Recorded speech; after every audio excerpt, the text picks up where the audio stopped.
안녕하세요, 김민우입니다. 야, 다시 얼마 전에 있었던 6월 평가원 18번 때부터 문학을 좀 보도록 하겠습니다. 이제 18번 때 시작되는 텍스트가 이제 현대소설이에요.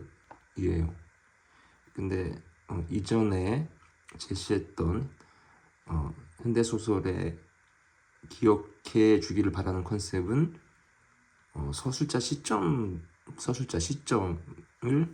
판단 준비해 주기 바란다. 이게 서술상 특징 문제와 관련되기 때문에, 그런 뒤에 어쨌든 소설은 서사문학이라고도 하기 때문에 뭐 미추진 기억 니은 디귿이든 박스이든 블록 설정이든 다 서사적 기능 문제의 다름 아니다, 이렇게 말할 수 있다.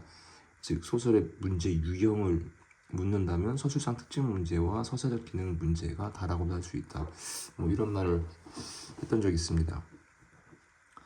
그러면 아들 천다리의 안부를 모르는 양생호는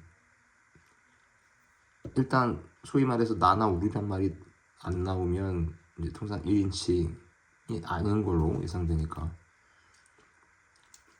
준비해야죠. 그러다가 아래쪽 내려가니까 미주친 A 지난 보험의 부분 문제가 나와 있네요. 근데 그 바로 앞에 보니까 삼바오는 가슴이 덜컥 내려앉았다. 가슴이 덜컥 내려앉았다. 삼바오는 3인칭이 되겠고, 가슴이 덜컥은 이제 심리가 빌 테니까 서술자 시점, 즉 3인칭 전지적 작가 시점이 예상되죠. 그러면 이제는 이럴 때는 초점화를 좀 이제 주의해서 봐야 되겠죠.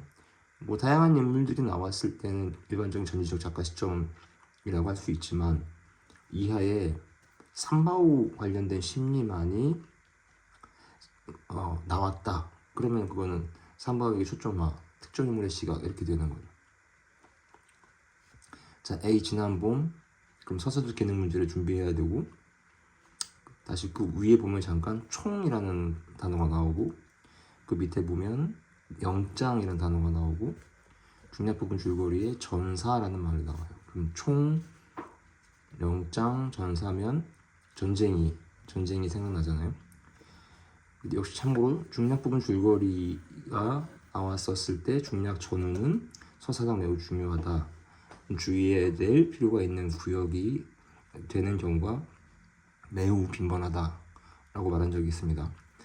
다시 중략 위쪽에 보게 되면 삼바오의 심리가 제시되고 밑줄친 A 문제가 있고, 이어서 영장, 전사, 전쟁과 관련된, 군대와 관련된 단어가 서술돼 있고, 그리고 아래쪽에서 밑줄친 기억, 삼바오로 시작하고, 밑줄친 니은 역시 삼바오 관련된, 그 다음에 밑줄친 디귿 아래쪽에 삼바오는 가슴이 또 덜컥했다, 이렇게 나오죠. 가슴이 덜컥. 그러면 이제 거의 이제 확실해지는 거죠. 삼바오가 중략 전에선 총영장과 관련되고 주위의 사람들의 죽음과 관련된 것에 대해서 가슴이 덜컥 하는 심리 태도가 제시되는 거죠. 그리고 이것을 바탕으로 이어서 아래쪽에 A 블록 설정 문제가 나와요. 그리고 지난 글씨체 구역에서 하는 수 없다는 생각, 참 희한한 생각 하면서 삼바 위에 또 심리 태도가 나오죠. 서술자 시점 이렇게 해서 판단이 되면 어느 쪽 구역에서 문제가 비중이 높을지, 선택지 비중이 높을지 독서와 마찬가지로 예상을 할 수 있다는 거죠. 자, 그리고 넘겨서 또 강딜이라고 하면서 서사적 기능 관련된 문제가 나오고, 끊어버리고 만 것이다. 그리고 이것에 대해서 관련된 사이 밑줄친 리을이 있고, 아래쪽 서술 부분에 삼바오는 입만저만 통쾌하지가 않았다. 강길을 끊어버린 것에 대한 통쾌함인 거겠죠. 그럼 이 삼바오가 통쾌함을 느끼는 것은 앞부분에서 가슴 덜컥했다라고 한 이유들과 관련된 것이라고 이제 서사 전개가 정리되는 거죠. 자기에게도 이런 용기, 이렇게 강길을 끊어버리는 용기 있었는가 싶으니 스스로 놀랍기도 했다. 자기 자신에 대한 생각을 서술해 주니까 이제 3인칭에서 전지적 작가 시점이며 삼바오 이외에 다른 인물이 안 나오니까 삼바오의 특정 인물의 시각 초점화가 보여주는 텍스트가 되겠습니다. 나머지 문제를 통해서 한번 확인해봐요. 자, 그 다음은 22번, 27번 때에서 이제 시하고 수필이 엮인 텍스트인데, 역시 잠깐 컨셉을 정리하면 시는 상수, 변수가 중요하다고 했습니다. 상수는 항상 있는 것으로서 시적인 화자, 시적인 대상, 그에 따른 정서는 항상 있다. 즉, 시적인 화자가 시적 대상에 대해서 어떤 인식과 태도, 생각을 드러내는데 그걸 정서라고 말할 수 있다. 근데 변수가 있다. 처지 상황이다. 근데 또 내가 이렇게 말한 적이 있죠. 처지 상황은 좀 움직인다. 즉 시적인 화자의 처지 상황에 집중할 때가 있고 시적 대상의 처지 상황에 집중할 때가 있다. 이렇게 움직이니까 이건 다시 한번 참고해라. 그리고 시에서 매우 중요한 거 비유다. 비유는 연관성과 관련성이 핵심이다. 이것을 바탕으로 시와 식구가 선택되고 배열된다. 그러니까 이 부분 비유, 시와 식구 선택 배열의 원리다. 주의해라. 처음에는 익숙하지 않겠지만 계속 이렇게 텍스트를 바보로 연습을 하게 되면 한번 읽어 내려갈 때 어떤 부분이 연관성, 관련성을 갖는 구역인지 포착이 될 거예요. 볼 줄 알게 될 겁니다. 일단 가 텍스트를 보면 제목이 그 나무인데 대체적으로 제목에 시적 대상이 드러난다고 했잖아요. 자, 가에서 미추진 기억 며칠로 시작하는 시행 밑에 늑된 그 나무가 있고 아래쪽에 미추진 A 그늘이라는 말이 나오고 봄은 그 나무에게만 더디고 더디어서 안쓰러웠지요. 시적인 화자의 인식, 태도, 생각. 자, 그리고 여기서부터가 이제 자, 늑된 나무에 대해서 꽃불 성화니까 뭐 올림픽 성화 생각해도 되죠. 연상을 해봐요. 이제부터 시는 비유 상상을 하면 안 된다. 연상을 해야 된다. 이렇게 말했잖아. 성화, 환하게 타오르는, 아래쪽에 불타는, 소지, 어휘풀이, 태워 올리는. 저 나무도 가지가지마다 지펴 올릴 수 있을까요? 불지펴, 지펴, 소지, 불타는, 환하게 타오르고 꽃불, 성화가 다 늑된 나무와 관련된 시어들이 되는 거죠.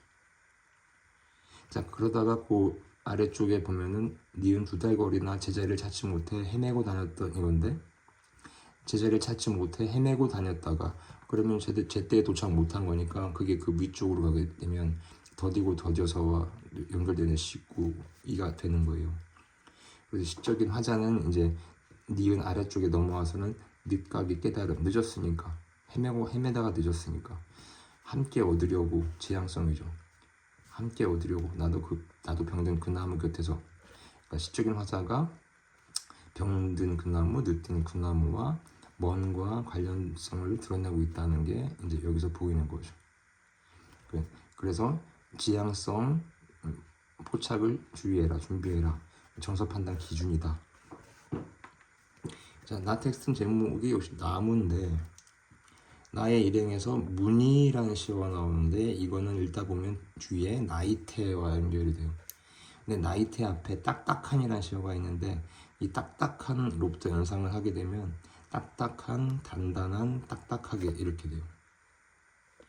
자, 그리고 자, 겨울이 지나갔던 자리이리라 하면서 이제 추측을 하는데 자리이리라 아래쪽으로 자리이리라라는 시어가 반복되는데 그 앞을 보면 겨울이 지나갔던, 막아냈던, 갈라졌던 겨울과 관련된 나이테의 얘기를 유사한 시어 식구들로 얘기해주고 있어요.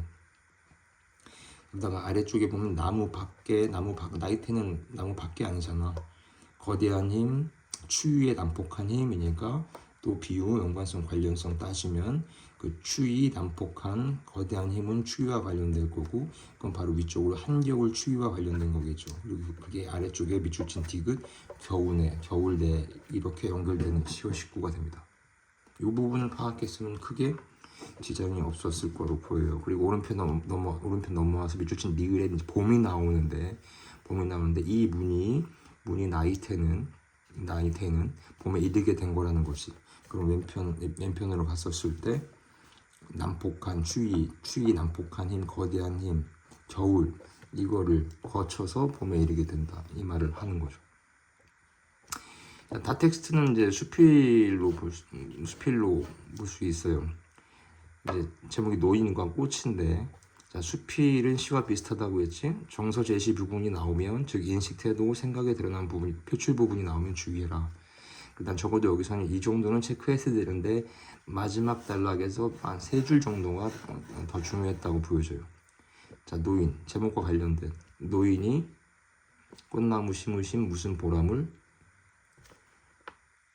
아래쪽에 꽃 답다, 노인에게 꽃을 사랑하신다, 노인이 헛되이 지나지 않은 것이옵니다. 그러다가 노인의 고담함, 어휘풀이 그늘, 아래쪽에 밑줄 미음, 우리는 거기서 슬퍼하겠다. 시적인 화자에 해당하는 필자가 포함된 우리는 슬퍼하겠지만, 아래쪽에 노년의 덕, 주검과 꽃을 슬퍼하겠습니까? 노인은 슬퍼하겠습니까? 그러게 꽃이 아름다움을 실로 볼 수 있기는 노경, 늙음에서. 그러니까 아름다움을 볼 수 있게 되는 시기는 오히려 노인일 때, 나이 들었을 때라는 거지. 청춘일 때가 아니라. 그러면 뭐 사용된 단어들이 불편할 수는 있었어도 시처럼 정서에 해당하는 구역을 포착하는 데는 그렇게 불편하지 않았었을 텍스트로 보입니다.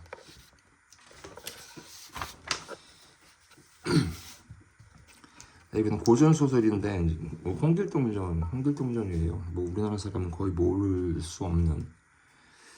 자, 근데 그래도 또 짚고 넘어가야죠.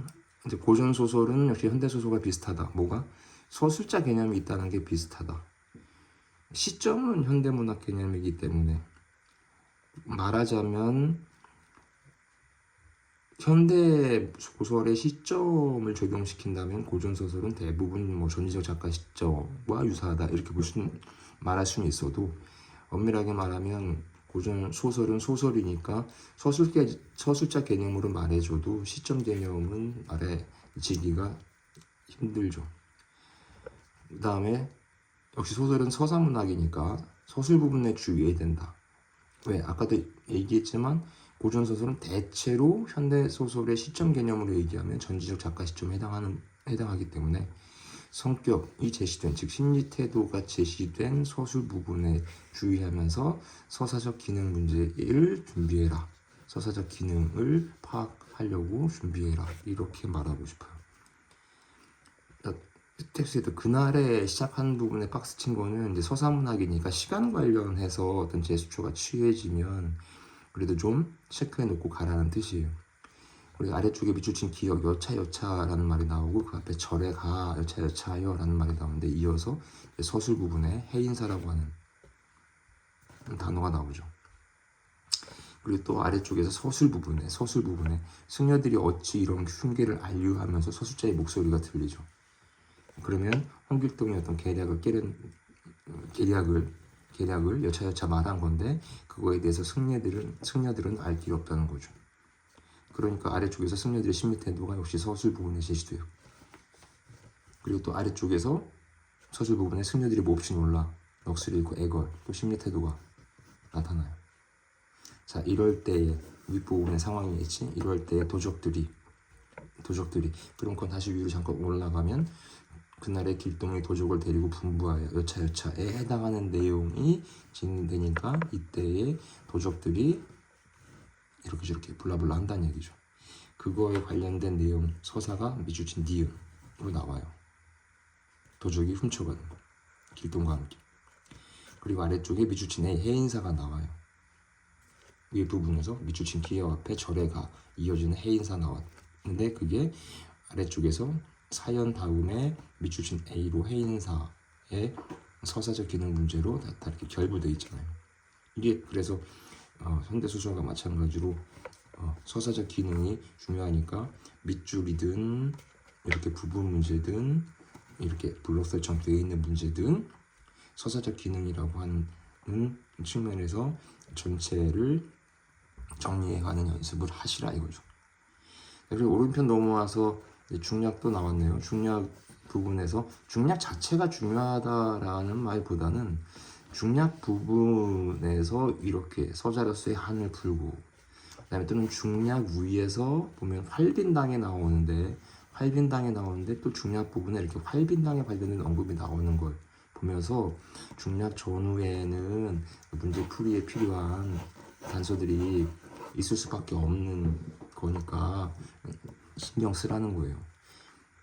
그리고 중략 부분 줄거리에 조선을 떠나서 이하의 율도국 이렇게 나와요. 그러면 율도국에 대해서 길동하고 장수들이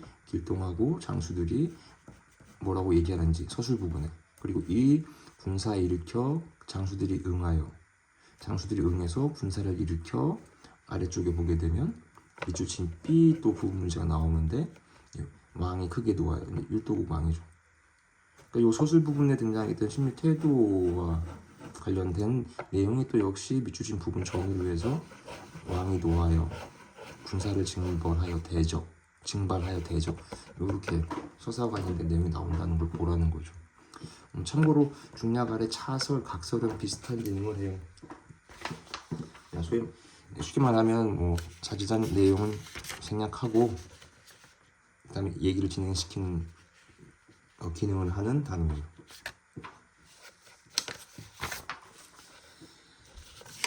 자, 마지막 32, 34번 때 이제 고전시인데 얘도 지극히 평이했다고 보여집니다. 근데 나는 나의 컨셉을 중심으로 다시 한번 정리를 하자면, 자, 고전시예요. 역시 현대시와 비슷해요. 그러면 상수 변수를 주의해요. 그다음에 지향성 유무를 판단할 체크할 준비를 하세요. 정서 판단 기준이니까. 여기에 플러스 고전시의 특징 하나만 추가시켜보자. 조화냐 분리냐. 즉 조화는 즐거움과 흥의 정서, 분리면 슬픔과 그리움의 정서. 다른 말로 하면 시적인 화자가 원하는 상태에 놓여있다 조화, 그렇지 않다 분리. 특히 분리일 때 조화를 추구하는 모습이 드러나 있는지를 체크할 준비를 하고, 이 조화를 추구하다가 그 추구하는 게 이루어졌는지, 달성이 됐는지, 이루어지지 않았는지, 달성이 안 됐는지, 그 부분은 체크할 준비를 해주길 바란다. 그래서 이 부분만 가지고 중심 보면 가야 텍스트는 임과 나 얼어 죽을 망정이라는 식구가 반복되고, 오늘 밤 더디새 옷이라 지향성 드러나고, 경경 고침상에 어휘풀이 나와 있는데 반드시 읽으라고 했죠. 보니까 근심에 쌓여 외로우니까 혼자 있겠고, 그러면 원하는 상태가 아닌 분리된 상황, 그러면 한과 슬픔과 그리움이 업되고 한뒤되는 텍스트가 되겠죠. 마지막 C블럭에 보면 임과 한데 지내겠다고 지향성 원하는 바가 있었지만 어기신이가 있었기 때문에 지금 그렇지 못하다. 그러면 이제 분리도 하게 되는 거죠. 자, 나도 시름을 꺼내들어 이렇게 얘기했어. 그럼 현재는 시름의 상태에 있다는 거지. 푸른 강물에 띄워두면 절로 사그리라. 그러니까 지금 현재는 분리가 예상되는 상황인 거죠. 그래서 그 시름을 띄워서 두면은 절로 사그리라 라고 하는 기대감만 가지고 있는 거지. 자, 다텍스트는 이임은 오리나무가 되고 나는 칡넝쿨이 되어. 그럼 현재는 오리나무 아니고 칡넝쿨은 아닌 거잖아. 칭칭 감겨 있어. 떨어질 줄 있겠는가. 이미 이렇게 되고 내가 이렇게 되면 칭칭 감아서 감겨 있으면 떨어질 줄 있겠는가. 지향성, 소망, 소위 다른 말로 소망이라고 할 수도 있죠. 자기가 원하는 바, 생각하는 바를 드러내고 있는 텍스트가 되겠습니다. 그죠? 결코 어렵다고는 볼 수 없었죠. 네, 오늘 여기까지 하겠습니다.